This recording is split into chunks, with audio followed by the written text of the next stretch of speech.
nurse at Red Cross volunteer. We have a separate area wherein beds will be put in place. Kasi experience din namin, maraming nawawala ng malay, maraming nahihilo, minsan biglang may nagtataibe, no? So we also prepared essential drugs for these cases. Inaasahan daw na dadagsa ang mga dayuhang turista ngayong taon, pero hindi raw sila papayagang makilahok sa penitensya. Iba yung cultural background ng mga bumibisita sa atin na foreigners dun sa background ng mga mamamayan dito sa San Fernando. Kung gagawin na lang nila nakatawa-tawa o kaya gagawin na lang isang joke yung pagsali nila sa ating tradisyon dito, hindi po hinahayaan ng committee na sumali yung mga foreigners. Mel, ayon pa sa lokal na pamahalaan ng San Fernando, iniiwasan raw nila ang insidente nung nakaraang isang taon kung saan isang British national ang nagpumilit sumali sa mga nagpipinitensya ng walang paalam. Lasing raw ito at nanggulo sa mga namamanata. Maraming salamat sa iyo, Dante Perello. Isa sa mga tradisyon tuwing Semana Santa ang Via Crucis o Way of the Cross. Sa 14 na istasyon nito, ginugunita at pinagninilay-nilayan ang mga sakripisyo ni Jesucristo. Nakatutok si Cara David. Dalawang bus ng mga deboto ang naabutan namin kanina sa Divine Mercy Shrine sa Marilao, Bulacan. Dinarayo tuwing Kwaresma ang naturang simbahan dahil sa milagrosong tubig dito at sa mga life-size Stations of the Cross. Nakakalat sa 2 ektarya ng lupa ang mga imahe. Sadyang pinaglayo sa isa't isa ang mga estasyon para mas mahaba ang panahon ng mga deboto na magnilay. Napansin raw kasi ng mga pare na may ilang debotong nagmamadali sa pagdarasal at nakakalimot sa tunay na kahulugan ng Via Crucis. Sana makita natin na hindi lang ito basta panlabas na gawain, kung hindi it's more a journey of the soul. Halos 1,000 yapak para makumpleto ang buong Via Crucis sa Divine Mercy Shrine. Mainit at mabato ang daan. Parang mas solemn siya, mas malayo yung nilalakad. Ganon, parang sacrifice. 14 ang estasyon na nagsisimula sa huling hapunan ni Kristo at nagtatapos sa muling pagkabuhay. Ang estasyon ukol sa agony in the garden, may aktwal na puno pa ng oliva na nanggaling pa raw sa tunay na hardin ng Gethsemane. Bawat estasyon may dasal ukol sa paghihirap ni Jesus. Meron din itong talata na nagsasabi kung paano natin ito maihahalin tulad sa ating sariling pagsubok. Pero ayon kay Father Arenas, kung nais daw talaga nating samahan si Jesus, samahan daw natin siya hindi lang sa dasal, kundi sa pagtulong sa kapwa. Hindi lang namatay si Jesus sa sarili niya, namatay siya para sa kapwa, para sa ating lahat. So, yun yung fruit, no? Yung bunga ng ating sakripisyo. Ang Via Crucis ay isang paraan lamang kung paano natin pwedeng samahan ng Panginoon sa kanyang pagsasakripisyo. Pero hindi dapat dito magtapos ang ating pagninilay ngayong Kwaresma.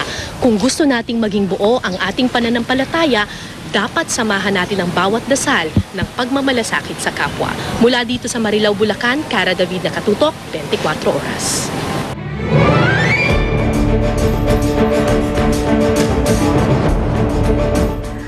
Kung may question sa mga patalastas ni Senador Manny Villar, partikular sa umano'y pagiging mahirap niya at sa pagkamatay ng kanyang kapatid. Sinagot naman ni Villar ang mga akusasyon, nakatutok si Joseph Morong. Nakaranas na ba kayo matulog sa maikling bangko sa palengke?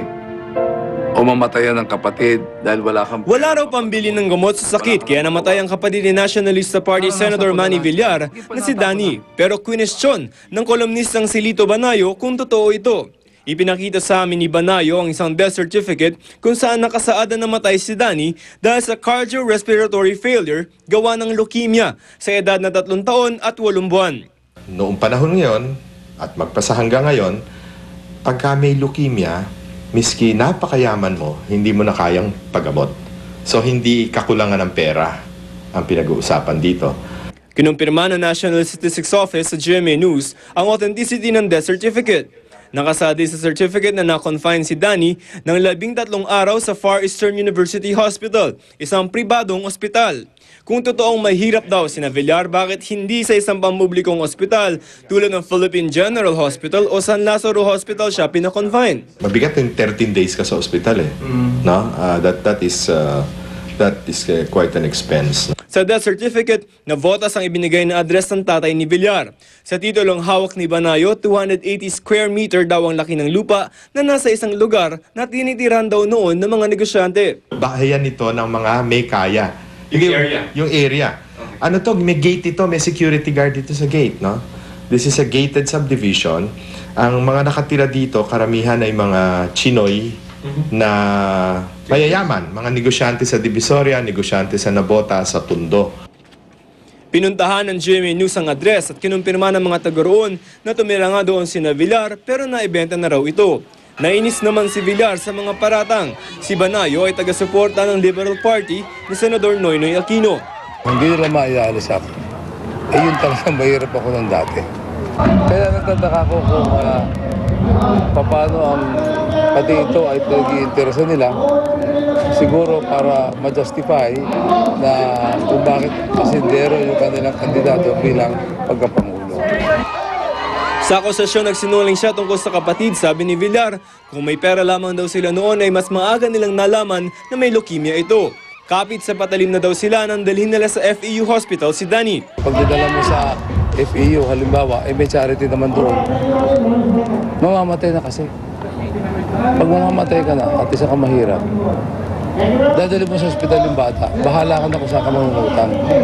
Tungkol naman sa bahay sa Navotas, inutang lamang din daw ng tatay ni Villar ang 16,000 pesos na ipinambili nito. Hindi kami dyan pinanganak. Pinanganak kami shop doon sa 500 Morion Street.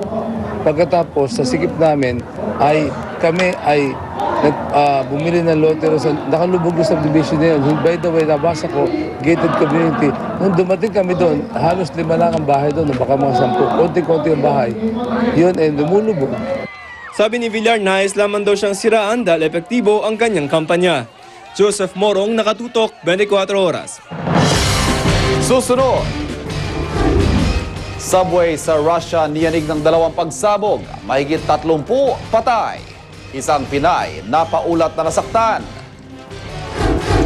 Sunshine Dizon, bakit nga ba biglaan at isinikreto ang pagpapakasal? At Richard Gutierrez, anong masasabi sa pagtatambal nila ni Claudine Barreto at ng ex-girlfriend niyang si Ann Curtis? Tutok na dito sa 24 Oras.